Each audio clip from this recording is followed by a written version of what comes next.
Hi guys, welcome to technology world channel. तो आज हम लोग जानने वाले हैं पार्ट्स ऑफ कंप्यूटर के बारे में। तो मेनली जो हमारा कंप्यूटर होता है उसको दो पार्ट्स में डिवाइड किया गया है। पहला जो है वो हमारा है हार्डवेयर और जो सेकंड है वो है हमारा सॉफ्टवेयर। तो सबसे पहले आइए हम लोग देखते हैं हार्डवेयर क्या होता है। The physical component of device of system is called hardware. जितने भी फिजिकल कंपोनेंट होते हैं उसको हम लोग बोलते हैं हार्डवेयर। जैसे तो सबसे पहले हम लोग देखते हैं कि फिजिकल कंपोनेंट क्या होता है। तो फिजिकल कंपोनेंट वो कंपोनेंट होते हैं जिसको आप टच कर सकते हैं, महसूस कर सकते हैं। जैसे कि हो गया कीबोर्ड। कीबोर्ड को हम लोग टच कर सकते हैं, ये हमारा एक फिजिकल कंपोनेंट हो गया। माउस हो गया, मॉनिटर हो गया, मेमोरी कार्ड हो गया, प्रोसेसर प्रोसेसर मतलब सीपीयू, ड्राइव, ये जो हमारे जो भी हैं इसको हम लोग टच कर सकते हैं। ये सब हमारे हो गए फिजिकल कंपोनेंट। और the physical component of device is called hardware, और इन्हीं सब को हम लोग हार्डवेयर बोल सकते हैं। अब हम लोग देखते हैं सॉफ्टवेयर के बारे में। सॉफ्टवेयर क्या होता है? A set of program is called software. Software जो होता है ना, एक प्रोग्राम होता है। देखिए प्रोग्राम मतलब क्या, जैसे कि जिसको आप देख तो सकते हैं लेकिन टच नहीं कर सकते। जैसे माइक्रोसॉफ्ट ऑफिस हो गया, ठीक। एग्जांपल में हम लोग लेते हैं माइक्रोसॉफ्ट ऑफिस को। क्या आप माइक्रोसॉफ्ट ऑफिस को टच कर सकते हैं? नहीं, क्योंकि ये सिस्टम के अंदर होता है। The set of program that manage the operation of computer system and make of hardware run in proper वे।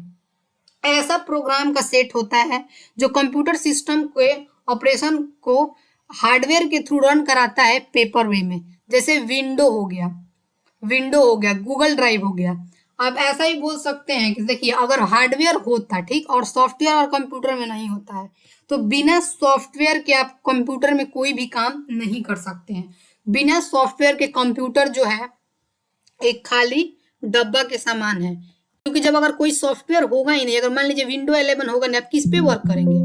अगर कुछ होगा ही नहीं तो ये हो गया हमारा हार्डवेयर और सॉफ्टवेयर। अब हम लोग देखेंगे टाइप्स ऑफ हार्डवेयर के बारे में। हार्डवेयर के कितने टाइप्स होते हैं? तो हार्डवेयर मेनली दो टाइप का होता है। एक होता है असेंबलिंग और दूसरा होता है नेटवर्किंग। अब हम लोग देखने वाले हैं कि ये असेंबलिंग और नेटवर्किंग क्या होता है। देखिए इसी असेंबलिंग के अंदर ही हमारा इनपुट, आउटपुट, प्रोसेसर और स्टोरेज डिवाइस हैं जो आते हैं। तो सबसे पहले हम लोग देखते हैं असेंबलिंग क्या होता है। तो असेंबलिंग द अटैचमेंट ऑफ और physical device of computer system and to make as one unit of computer system is called an assembling. Basically इसका मीनिंग यही हुआ कि कंप्यूटर सिस्टम में जितने भी फिजिकल डिवाइस है उसको अटैच करके हम लोग एक समूह में जोड़ते हैं, उसी को हम लोग बोलेंगे असेंबलिंग। जैसे मान लीजिए कंप्यूटर है तो उसमें सीपीयू भी का भी जरूरत है, ठीक, कीबोर्ड भी जरूरत है, उसमें माउस का भी जरूरत है। तो जो ये होता है ना, जिसको make it as one unit, एक समूह में जो है उसको कंप्यूटर सिस्टम में हम लोग करते हैं, बनाते हैं, उसी को हम लोग बोलेंगे असेंबलिंग। जैसे असेंबलिंग के अंदर इनपुट आउटपुट डिवाइस भी आते हैं, प्रोसेसर और स्टोरेज, इन चारों के समूह से जो बना होगा उसी को हम लोग बोलेंगे असेंबलिंग। अब हम लोग देखते हैं कि नेटवर्किंग क्या होता है। तो networking, a networking device is a piece of hardware integral to communication between a computer and internet network. Networking basically ये हुआ कि नेटवर्किंग एक ऐसा पीस ऑफ हार्डवेयर है जो कि कंप्यूटर और इंटरनेट के बीच कनेक्शन स्थापित करता है, उसी को हम लोग बोलेंगे नेटवर्किंग। अब हम लोग देखेंगे ये असेंबलिंग के टाइप्स को। असेंबलिंग के टाइप में हमारा होता है इनपुट, आउटपुट, प्रोसेसर और स्टोरेज। तो आइए सबसे पहले हम लोग देखते हैं कि इनपुट और आउटपुट डिवाइस क्या होता है। इनपुट और आउटपुट डिवाइस क्या होता है, आप लोग यहाँ पे देख सकते हैं। यहाँ पे इनपुट डिवाइस क्या होता है सबसे पहले हम लोग जानते हैं। The types of device which use to enter data instruction in computer system for external environment is called an input device. देखिए जितने भी ये एक्सटर्नल इन्वायरमेंट के थ्रू डाटा इंस्ट्रक्शन किया जाता है कंप्यूटर के अंदर, उसी को हम लोग बोलेंगे इनपुट डिवाइस। जैसे देखिए, अगर कुछ हमको कंप्यूटर में एंट्री करना है, किसके द्वारा एंट्री करेंगे? कीबोर्ड के थ्रू एंट्री करेंगे। तो कीबोर्ड हमारा क्या हो गया? कीबोर्ड हमारा हो गया इनपुट डिवाइस। अगर हम लोग कुछ यूज कर रहे हैं, उसमें ड्रैग करना है, किसके द्वारा करेंगे? माउस के द्वारा। ये हमारा हो गया input device. All input device are operate by the user. जितने भी इनपुट डिवाइस होते हैं वो यूजर के द्वारा ही ऑपरेट किए जाते हैं। जैसे देखिए, वो भी एक्सटर्नल इन्वायरमेंट के थ्रू। जैसे जो भी हमारा कीबोर्ड है, क्या ये सिस्टम के अंदर होता है? नहीं, कीबोर्ड जो है सिस्टम के बाहर होता है। जो भी हमको इंटर करना है उसको टच करके आसानी से इंटर कर सकते हैं एक्सटर्नल इन्वायरमेंट, बाहरी वातावरण के थ्रू। और ये जो है यूजर के द्वारा ही ऑपरेट किया जाता है। जैसे जो कंप्यूटर सिस्टम को ऑपरेट करेगा उसी के द्वारा यूज किया जाएगा। अगर मैं कंप्यूटर पे काम करनी हूँ तो मैं ऑपरेट करूंगी जो भी ये कीबोर्ड माउस है, जो भी मुझे काम होगा। अब हम लोग देखते हैं आउटपुट डिवाइस के बारे में। आउटपुट डिवाइस क्या होता है? That types of device which give the result in the form of output after complete the process is called output device. Output device क्या होता है? तो आउटपुट डिवाइस बेसिकली ये होता है कि जब हम कंप्यूटर में काम कर रहे होते हैं, ठीक, और जो हमें उसका रिजल्ट देता है, जो रिजल्ट देता है, मान लीजिए कंप्यूटर में मैंने काम तो कर दिया, कुछ रिकॉर्ड कर रही हूँ, वॉइस रिकॉर्ड वो करना है, ठीक है, वो तो हो गया। जो हमें रिजल्ट मिलेगा वही हमारा आउटपुट, जो हमें रिजल्ट देगा वो हमारा आउटपुट डिवाइस होगा। जैसे अगर वॉइस रिकॉर्ड कर रही हूँ तो किसके द्वारा मेरे तक आएगा? वो स्पीकर के थ्रू आएगा। तो स्पीकर क्या हो गया? हमारा आउटपुट डिवाइस हो गया। अगर स्क्रीन रिकॉर्डिंग कर रही हूँ तो तो वो रिकॉर्ड तो हो जाएगा, लेकिन मैं उसको किसके द्वारा देख सकती हूँ? तो स्क्रीन के द्वारा। स्क्रीन भी हमारा एक आउटपुट डिवाइस हो गया।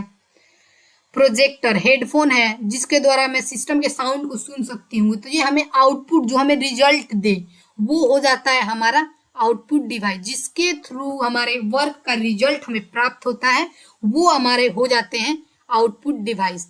अब हम लोग देखेंगे प्रोसेसर और स्टोरेज के बारे में। तो चलिए देखते हैं कि प्रोसेसर और स्टोरेज क्या होता है। तो पहले हम लोग देखेंगे प्रोसेसर क्या होता है। Processor also known as the CPU. अगर हम लोग कंप्यूटर सिस्टम में बात करें तो प्रोसेसर क्या है? तो सीपीयू है। जैसे कंप्यूटर में कोई भी वर्क करेंगे ना, उसको प्रोसेस कौन करना है? सीपीयू उसको प्रोसेस करता है। The processor also known as CPU provide the instruction and the processing power of computer need to do it work. Computer system में अगर आप वर्क कर रहे हैं तो सीपीयू के द्वारा ही उनको इंस्ट्रक्शन दे के प्रोसेस पावर में जो भी है उसको सीपीयू के द्वारा ही प्रोसेस करके आपके कार्य को किया जाता है। The more powerful and updated your processor the faster your computer can complete it task. अगर आपका प्रोसेसर जो है जितना पावरफुल होगा, आपका जो काम है उतना ही जल्दी हो जाएगा। By getting a more powerful processor you can help your computer think and work fast. जैसा कि मैंने अभी बोला कि देखिए, जितना पावरफुल आपका प्रोसेसर होगा उतना जल्दी आपका वर्क होगा। प्रोसेसर मतलब देखिए, अगर इसको हम लोग लोकल लैंग्वेज में समझे तो प्रोसेसर क्या है? तो देखिए, i3 आप लोग सुने होंगे, ये आता है जो प्रोसेसर होता है i3, i5, i7। अभी लेटेस्ट में चल रहा है अपना i9, ये चल रहा है। तो देखिए, ये सारे प्रोसेसर हो गए। i3 से बेटर होता है i5। ऐसे ही तो देखिए, i3 में क्या है, उसमें अगर आप काम कर रहे हैं i3 प्रोसेसर में तो वो भी अच्छा काम करेगा, लेकिन अगर उसको आप i5 में करते हैं तो वो बहुत जल्दी करेगा, क्योंकि वो i3 से i5 ज़्यादा पावरफुल है। तो ये जो हमारा हो गया, यही होता है प्रोसेसर। अगर आपका कंप्यूटर सिस्टम में जितना पावरफुल प्रोसेसर होगा, आपका वर्क उतना ही फास्ट होगा। तो ये हमारा, जैसे देखिए एग्जांपल में हम ले सकते हैं, gaming computer typeless both central processing unit CPU and a graphic processing unit GPU.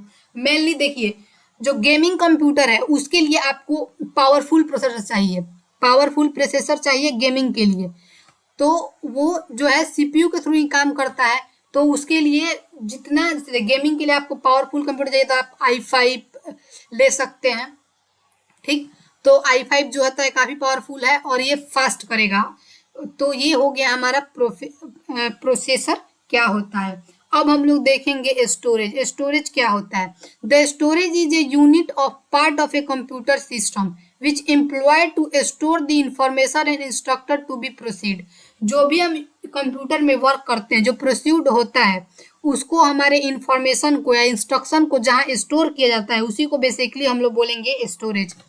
ऐसा हम लोग और बोल सकते हैं कि without storage device a computer would not be able to run even boot of.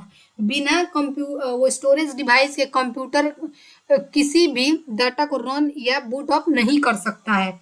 In order word, और इसको अगर दूसरे शब्दों में कहें, we can say that a storage device is a hardware that is use for storing, porting और extracting data file. अगर दूसरे शब्दों में बोलें तो स्टोरेज ऐसा डिवाइस होता है, हार्डवेयर का एक पार्ट होता है जिसमें हम कुछ भी डाटा को स्टोर कर सकते हैं फाइल के through. It can also store information data both temporarily and permanent. अगर इसको आप आम भाषा में समझे तो देखिए, स्टोरेज ऐसा जगह, जैसे देखिए आप कुछ भी काम कर रहे हैं, आपको अगर स्टोर करना होगा तो आप उसको सेव करने के बाद फाइल में जाके स्टोर करेंगे, उसी को हम लोग बोलेंगे, जहां वो स्टोर होता है फाइल उसी को स्टोरेज बोलेंगे।